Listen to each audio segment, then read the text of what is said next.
বঙ্গভবনে ঢুকে আপনারা একটা বর্ষিয়ান নেত্রী, প্রায় বর্ষিয়ান নেত্রী ওনাকে অপমানিত করে ওনার গায়ের যত অন্তর্বাস আছে, এটা আছে ওটা আছে, ভেঙে চুরে আপনারা কিসের পরিচয় দিয়েছেন?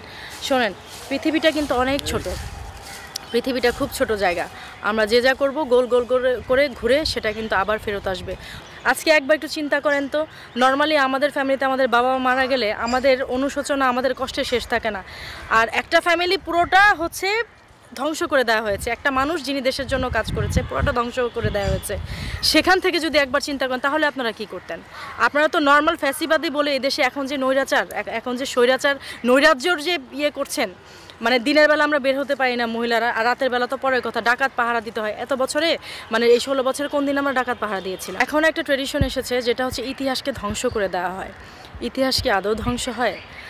এই যে ইতিহাসকে ধ্বংস করা, এই যে এরকম ধ্বংসযজ্ঞ চলছে, এই যে 32 আপনারা ধ্বংসযজ্ঞ চালালেন, তারপরে হচ্ছে বিভিন্ন স্ট্যাচু আপনারা ভেঙে ফেললেন, বিভিন্ন মোরাল ভেঙে ফেললেন, এতে কি ইতিহাস ধ্বংস হয়ে গেছে? আপনারা হচ্ছে আপনাদের প্রজন্মের কাছে বা আমরাই আমাদের প্রজন্মের কাছে কি বলবো, সত্যটা কি বলবো? এই সত্যটা হচ্ছে নিজের চোখে দেখার জন্য আসলে আমি প্রত্যেক জায়গায় যাই, সেটা বলতে পারেন হয়তো আমার দায়িত্ববোধ থেকে যাই। আর 32 যেটা 32 জাতীয় জাদুঘর, চিড়িয়াখানা, জিয়া উদ্যান, জিয়ার মাজার, তারপরে হচ্ছে আমাদের দেশে যে ঐতিহাসিক স্থান, মানে ঢাকা কেন্দ্রিক, যেহেতু আমি বড় হয়েছি, আমার জন্ম ঢাকা, তো এই জায়গাগুলোতে ঘুরে ঘুরে আসলে আমার ছেলেবেলা থেকে বড় হওয়া, আমার শৈশব কৈশোর তরুণকাল যাই বলেন, এই জায়গাটুকে ঘিরে আসলে হওয়া। তো ধানমন্ডি 32 যেদিন হচ্ছে ভাঙবে সেদিন আসলে একবার চেয়েছিলাম যে যাব না, এরপরে দেখলাম যে আসলে এমন একটা কষ্ট ভেতরে কাজ করছে, মানে এমন একটা খারাপ লাগা ভেতরে কাজ করছে। আসলে দেখেন, এই 32 ভেঙে তো আপনি মানে কোনো ফ্যাসিজম বা কোনো কিছু প্রমাণ করতে পারবেন না। তাহলে কেন এই 32টা ভাঙা? এবং ওখানে যাওয়ার পর যেটা দেখলাম যে শত বর্ষে যেটা আমরা লালিত করেছি, এই যে বঙ্গবন্ধু শেখ মুজিবুর রহমান, ওনার একটা আত্মত্যাগ, বাংলাদেশে 11টি সেক্টরে 18টি সেক্টরে ওনার ডাক, সেই সাথে জিয়াউর রহমান উনি ছিলেন, এই যে তাদের দুইজনের একটা কম্বিনেশন, এই কম্বিনেশনের যে একটা জায়গা হচ্ছে ধানমন্ডি 32। আমি এমনও ছবি দেখেছি আর্কাইভে যে আমাদের মাননীয় প্রধানমন্ত্রী শেখ হাসিনা, মাননীয় প্রধানমন্ত্রী প্রিভিয়াস যিনি ছিলেন খালেদা জিয়া, একসাথে তারা দুইজন বসা, তাদের আলাপ আলোচনা, এই ছবিগুলো দেখে যতটা মানে শান্তি ভেতরে ছিল, ওই দিন 32 ভাঙার পরে আমার ভেতরে চিন্তা হলো যে আসলে কতটা পালভার্টেড হলে একটা বাড়িকে, একটা স্মৃতিকে আমরা ভাঙতে পারি। এই 32 নম্বরে বসে আপনার বঙ্গবন্ধু শেখ মুজিবুর রহমান, ওনাকে জিজ্ঞাসা করা হয়েছিল যে 71-এ যে বীরঙ্গনা, তাদের যখন লিস্টেড হবে তারা তাদের বাবার নাম বলছিল না। এটা আমি তো তখন হইনি, কিন্তু আমার শোনা কথা যে তাদের নাকি বলা হয়েছে যে যারা বীরাঙ্গনা ছিল তাদের হচ্ছে পিতার নাম কি যাবে। তো প্রত্যেকেই যেহেতু মোটামুটি অ্যাডাল্ট, সবারই বাবার নাম ছিল, সবাই চাইলে বাবার নাম বলতো না, মানে বলেনি তখন যে হয়তোবা তারা যে কোনো কারণে রেপ হয়েছে, তারা বীরাঙ্গনা হয়েছে। তখন এই কথাটি যখন, এই সেম কোশ্চেনটা যখন বঙ্গবন্ধু শেখ মুজিবুর রহমানের কাছে বলা হয়েছিল, এই যে বীরঙ্গনা, তাদের লিস্টেড হওয়ার সময় তাদের পিতার নামের জায়গায় কার নামটা হবে, তখন উনি এক বাক্যে বলে দিয়েছিলেন যে ওদের বাবার নামের জায়গায় আমার নাম দিয়ে দাও। মানে এটা আসলে অনেক প্যাথেটিক একটা ব্যাপার। এই ইতিহাসটা চাইলেও কোনো দিন এটা ধ্বংস হবে না। আজকে আপনার এই কথার মাধ্যমে, জানি না মানুষের হায়াত মত কতদিন, এই কথার মাধ্যমে যদি দুটো মানুষ শোনে, হয়তোবা দেশের ইতিহাস হয়তো তারা জানবে। তো আসলে এই যে কাজটা আপনারা করলেন, ইতিহাসের সবচেয়ে ঘৃণ্য কাজ কিন্তু আপনারা করেছেন এই 32টা ভেঙে। সেখানে গিয়ে হচ্ছে ঈদ মোবারক বলছেন, নামাজ পড়ছেন, ফেরেস্তা নাকি হচ্ছে আপনাদের সোয়াব দিয়ে যাচ্ছে।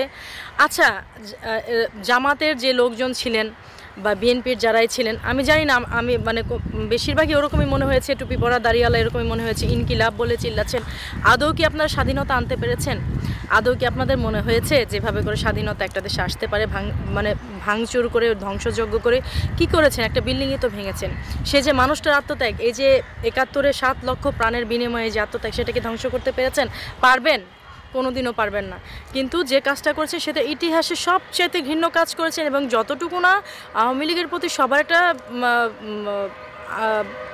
সহানুভূতি বোধ ছিল, 32টা ভেঙে কি করেছেন আপনারা? আরও বেশি সহানুভূতি বোধ সবার ভিতর জাগ্রত করে দিয়েছেন, এই জন্য যে ওটা দেশের একটা ঐতিহাসিক জায়গা, ওটা আমাদের সবার প্রাণের জায়গা। সেটা জিয়ার মাজার বলেন, সেটা 32 নাম্বার বলেন। আমি তো বললাম যে এই ঘুরে ঘুরে আমরা যারা ঢাকা শহরে বড় হয়েছি, আমাদের প্রাণের জায়গা এগুলি, সেই দিক থেকে আপনারা মোটেও ভালো কাজ করেন। আর ইসলাম নিয়ে যদি বলেন, ইসলামের কোথায় আপনাকে এমন দায়িত্ব দেওয়া হয়েছে যে আপনাকে হচ্ছে মন্দির ভাঙতে হবে, মসজিদ ভাঙতে হবে, মোরাল ভাঙতে হবে, স্থাপনা ভাঙতে হবে? তাহলে তো আমাদের নবী করিম হজরত মুহাম্মদ সাল্লাল্লাহু আলাইহি ওয়াসাল্লাম, উনি প্রেমের নবী, উনি শান্তির নবী, ওনাকে তো বারবার তো হচ্ছে ওনাকে রক্তাক্ত করা হয়েছে, এবং রক্ত ঝরতে ঝরতে এমন হয়েছে ওনার পায়ের জুতা আটকে গেছে। কই, উনি তো কখনো ইহুদিদের বাড়িঘর ভাঙচুর করেননি। ওনার ব্যবহারে সবাই ইসলাম গ্রহণ করেছেন। উনি কোথায়, একটা জায়গায় যদি আপনারা দেখাতে পারেন যে ইসলামের কোথাও এক জায়গায় আছে যে হচ্ছে ভাঙচুর করে, মানুষ মেরে, রক কেটে, হাত পা কেটে, মহিলাদের অসম্মানিত করে ইসলাম কোথাও প্রচার হয়েছে? আমি বলছি যদি এরকম কোনো বাইট আমি কখনো পাই, আমি তার কাছে গিয়ে ওই নথিপত্র সহকারে আমি মুসলমানের খাতা থেকে আমার নাম উঠিয়ে দিব যে ঠিক আছে আমি ভুল বলেছি। আমি তো কখনোই কোথাও দেখতে পারিনি এরকম যে ভাঙচুর করে, মানুষকে মেরে ধরে ওখানে হচ্ছে মেয়েদের নির্যাতিত করা হয়েছে। ইভেন এই কিছুদিনের মধ্যে কতগুলি মেয়েকে ধর্ষিত করা হয়েছে। তাহলে আপনারা কি প্রমাণিত করছেন যে প্রধানমন্ত্রী শেখ হাসিনা উনি যখন ছিলেন, যাদের যাদের কারাগারে ঢুকিয়েছে, যাদের যাদের এখানে ওখানে আটকে রেখেছে, তাহলে তো সে এই রোজার মাসে যেমন শয়তান ধরে রেখেছে, সে তো ঠিক কাজ করেছে। আপনারা তো সেটাই প্রমাণ করছেন। সেটা কি আলটিমেটলি প্রমাণিত হচ্ছে না যে এখন যে অরাজকতাগুলি চলছে, এখন তো আরও ভালো হওয়ার কথা দেশ? এখন তো আমরা বাক স্বাধীনতার জন্য দেশে এত কিছু করলাম, তো কোথায় বাক স্বাধীনতা, কোথায় নিজের সম্মান, নিজের সম্ভ্রম, নিজের ইজ্জতে? যে এখানে দাঁড়িয়ে কথা বলছি, একটু পরে বাসা পর্যন্ত যেতে পারবো কিনা তার তো কোনো সিকিউরিটি নেই। আপনারা তো সেটা প্রুফ করে দিচ্ছেন যে সে যে কাজ করেছে তাকে কেন তাহলে ফ্যাসিবাদী বলছেন? সে তো ঠিক কাজ করেছে, সে তো তাহলে হচ্ছে আপনাদের যে পানিশ করে রেখেছিল যাদের যাদের, তারা তো বের হয়ে তো এই কাজগুলি করে তো এখন তো তার পক্ষে যাচ্ছে। আর সবচেয়ে বড় কথা যাচ্ছে, মানে এখন আমি মানুষের কথা বলবো, আমি নিরপেক্ষভাবে আমার বাক স্বাধীনতার কথা বলবো, সেটাকে আপনারা বলে ফেলছেন যে আমি যদি আওয়ামী লীগের সাথে মিলে যায় আওয়ামী লীগের দালাল, যদি বিএনপির সাথে মিলে যায় বিএনপির দালাল, যদি জামাতের সাথে মিলে যায় মাথায় একটা কাপড় দেয় তাহলে আমি জামাত। কেন? আবার তো পিকে সিনেমার সেই আমির খানের সেই ইসের মতো করছেন যে আপনাদের কোনো আসলে দলমত নির্বিশেষে আপনারা স্বার্থান্বেষী মানুষ। কারণ যারা ভালোবেসেছে, যারা মাতৃভূমির প্রতি যাদের ভালোবাসা ছিল, তারা প্রত্যেকে তাদের জীবনের বিনিময়ে এই দেশে তারা স্বাধীনতা ছিনিয়ে নিয়ে এসেছে।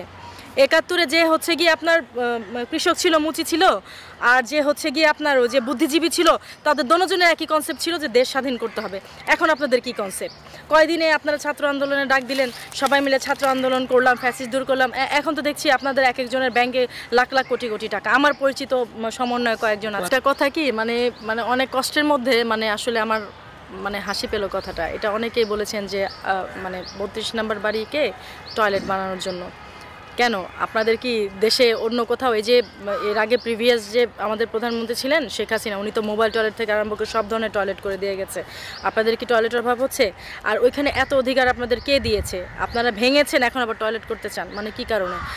এখন তো পৃথিবীর বিভিন্ন দেশ থেকে সবচেয়ে গর্হিত জাতি হিসেবে হচ্ছে আমাদের চিন্তা করে যে আমরা সবচেয়ে জঘন্য জাতি যদি কেউ থাকে সেটা হচ্ছে আমরা। পৃথিবীতে যেখানে হচ্ছে গিয়ে আপনার এদের কোনো ইতিহাস নেই, ঐতিহ্য নেই, সেই ঐতিহ্যকে তারা ধরে রাখার জন্য বারবার হচ্ছে সেই বিল্ডিংগুলিকে যেখানে তারা হচ্ছে নিউট্রালাইজ করে। আর আমাদের দেশে কি করেছে? আমাদের এই দেশে হচ্ছে ইতিহাস, ঐতিহ্য সমৃদ্ধ 4000 বছরের পুরনো ইতিহাস, সেটাকে ভেঙে আপনারা বলছেন সেটা বঙ্গবন্ধু ওনার এটা হয়তো আমাদের একটা বর্ষের দেশের ইতিহাস, সেটাকে ভেঙে আপনারা চিন্তা করছেন কি যে টয়লেট বানাবেন। কেন? কি কারণে? কারণটা কি? এটা কি ওনার অপরাধ ছিল যে আজকে আমরা মাঠে ঘাটে এভাবে দেশের উন্নয়ন দেখছি, দেশকে সারা পৃথিবী সম্মানিত করছে? এটা কি তার অপরাধ হয়েছে?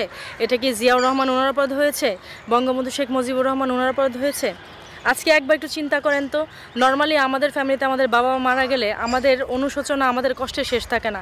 আর একটা ফ্যামিলি পুরোটা হচ্ছে ধ্বংস করে দেওয়া হয়েছে। একটা মানুষ যিনি দেশের জন্য কাজ করেছে পুরোটা ধ্বংস করে দেওয়া হয়েছে। সেখান থেকে যদি একবার চিন্তা করেন তাহলে আপনারা কি করতেন? আপনারা তো নর্মাল ফ্যাসিবাদী বলে এদেশে এখন যে নৈরাচার, এখন যে স্বৈরাচার নৈরাজ্যর যে করছেন, দিনের বেলা আমরা বের হতে পারি না মহিলারা, আর রাতের বেলা তো পরের কথা, ডাকাত পাহারা দিতে হয়। এত বছরে এই 16 বছরে কোন দিন আমরা ডাকাত পাহারা দিয়েছিলাম? কোন দিন আমরা রাতে করছি? হ্যাঁ, প্রত্যেকটা মানুষেরই দুটো দিক আছে, অ্যানিম্যালিটি, রেশনালিটি।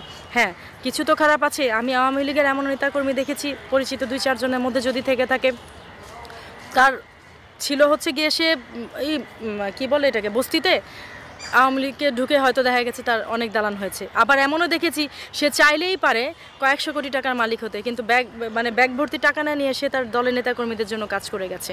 তো একটা দলে তো দুই রকম মানুষই থাকবে, তার মধ্যে তো এমন কোনো বিষয় না যে সেখান থেকে আপনারা দেশের একটা মানুষ তাকে হচ্ছে আপনারা দূর করে দেবেন। আপনারা কি করেছেন? আপনারা সেদিন বঙ্গভবনে ঢুকে আপনারা একটা বর্ষিয়ান নেত্রী, প্রায় বর্ষিয়ান নেত্রী ওনাকে অপমানিত করে ওনার গায়ের যত অন্তর্বাস আছে, এটা আছে ওটা আছে ভেঙে চুরে আপনারা কিসের পরিচয় দিয়েছেন?